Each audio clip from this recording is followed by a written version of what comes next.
Wonderful. Well, thank you, Pastor Justin. Yes. Oh, Sambano. I never used it before. I'm sorry. It's as long as you can hear me, that's wonderful. So, Sambano, my name is. Let me say, миний нэрийг X-ийн гэдэг. Би Монголоос ирсэн. Та бүхэнтэй танилцсанд маш их баяртай байна. Та бүхний үзэсгэлэнтэй цаараа энэ бүх өдөр цагийг ертөнцийн эзэн ивэх болтугай. So, I'm greetings my brothers and sisters, and I'm so grateful to God that I get to see all of your beautiful faces. And thank you so much for having me today, and thank the Lord for this time. So, yes, I'm so grateful to God for His timing and how He orchestrates everything in our lives. And if, it sounds like an accident, but if Christine, if that blizzard didn't happen, I don't know what will, maybe today I wouldn't be here today. Who knows? But His timing is so perfect. And we have to be obedient when that time comes. Sometimes it's disappointing, but I'm just grateful that God orchestrated, connected us, and be able to, through that connection, be able to see all of your beautiful faces in other part of God's family. In beautiful country you have, Eureka, Montana. And I was driving on Saturday, yesterday. I was afraid that it's so close to Canada, and Pastor Justin said, you'll be at the Canadian border, and that means you're close to us. I was like, what? It's just scary. Every time I see, immigration people, it scares me. So I was grateful that I wasn't really on a bad spot, that I was able to turn left and find your beautiful home. But I'm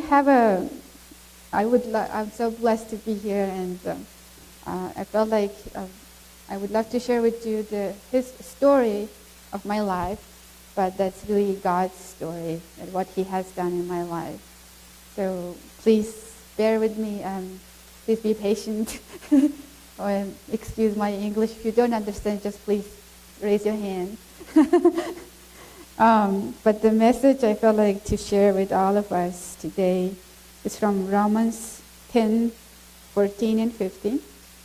And I'd just like to open it with this. And it says, how then can they call on the one they have not believed in?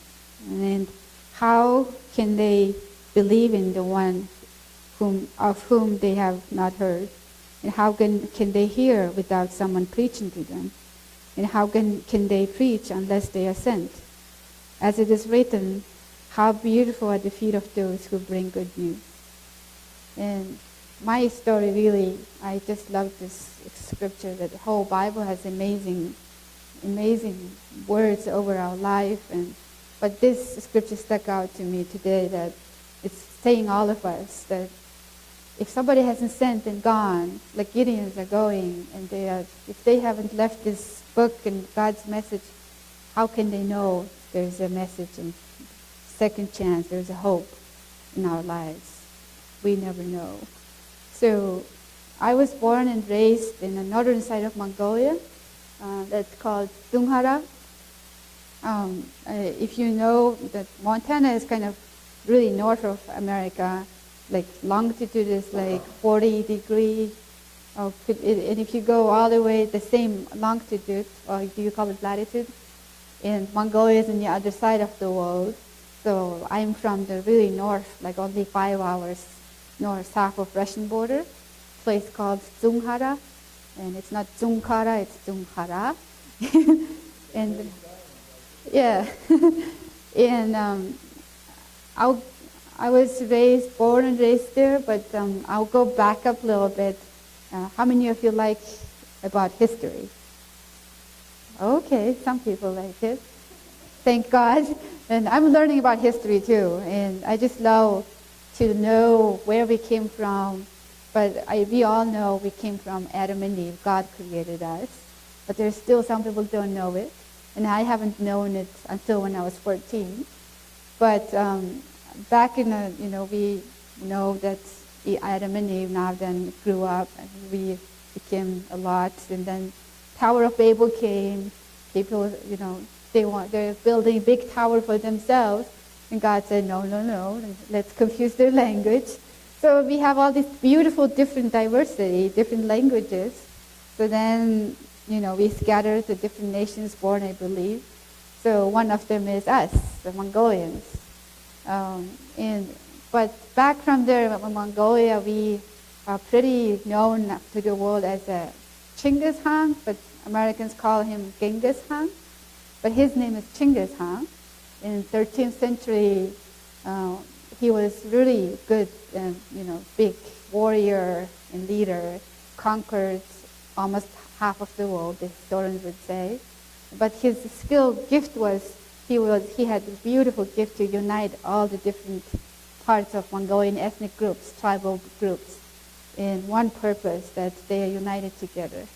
And then all kings will, one day will know, all kings will bow down before our King of Kings and the Lord of Lords. That's Jesus Christ. So no king can, he has his timing. Chinggis Khan maybe once conquered and survived. Like his time came and being so famous, who knows. But failure came that his sons started fighting for each other. Fighting for power in the king's seat. So started fighting for each other, and the Mongolian kingdom's failure came. But a lot of historians, Marco Polo, have you heard about Marco Polo?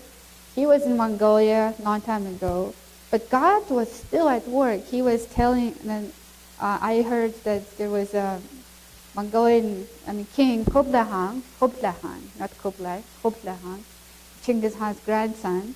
He invited missionaries to come over, please teach our people, and also invited Buddhist monks. So and historians said there was actually globalization already happened in 13th century.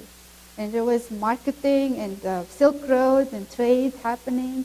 So there was amazing things happen. And in our cash, like you have dollar, on your dollar, whose face on it? American president, right? Abraham Lincoln. But in Mongolian cash, we have a Chinggis Khan. And there is one of the pictures is a old Mongolian capital city. It has a that the angels blow in trumpets. That's like unusual to us. We're like, what is this foreign thing doing in our old capital city? That time there was Christian influence happen and evidence that God was at work.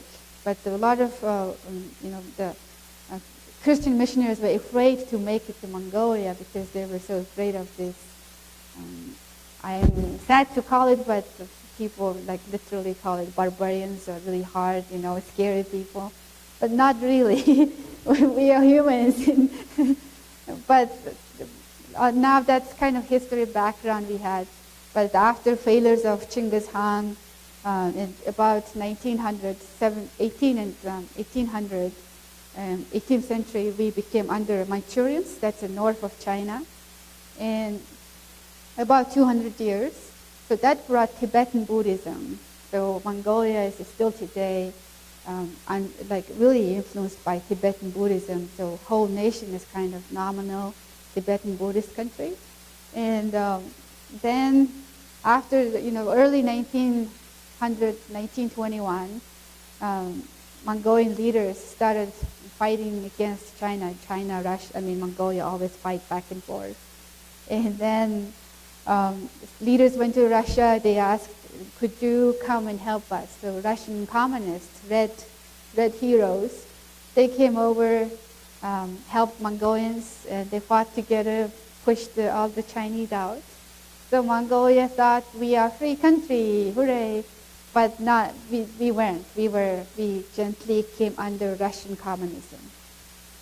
So, do you know what's communism about? How many of you are familiar with communist country, communism? Wonderful. Yeah, that's, we became 70 years. Mongolia was from 1921 till 1990. We were a communist country. And the Soviet Union, never a Russian country, that there's no freedom to speak, no freedom to do what you want. And basically, our ancestors, my grandparents' generation, lived there during that period. And it's just beautiful. I mean, just seeing God's hand over it. That the early 1920s, people thought this nation is going to die because of the Manchurian, like Tibetan Buddhism, and only about 800,000 population, and eventually this is going to die. But we survived. God still loves us. He had planned for our nation, and that during communist time, all these Buddhist monks, temples, they were destroyed by Russian, Soviets, communists, because in communism there is no God. And atheists, like human, we are God of our lives. So all the temples destroyed, lots of monks died because of that. But then now, in the early 1990, do you remember when Berlin Wall was falling down? The big revival happened in Europe and then in Russia. So Mongolian students, the pretty smart ones, went to Russian and Soviet Union, and they studied, university degree. They come back and work in the country. So those students saw this change is happening. But they came back to Mongolia. Since 1989, they started fighting. And they send the word out, all the university students in UB, that's Ulaanbaatar, capital city. And I remember I was born in 84, so I was like 6 years old at that time. And we had only black and white, this tiny little TV.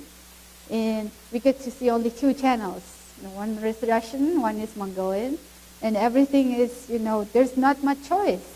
And they show things what they want. We have to just blindly watch it.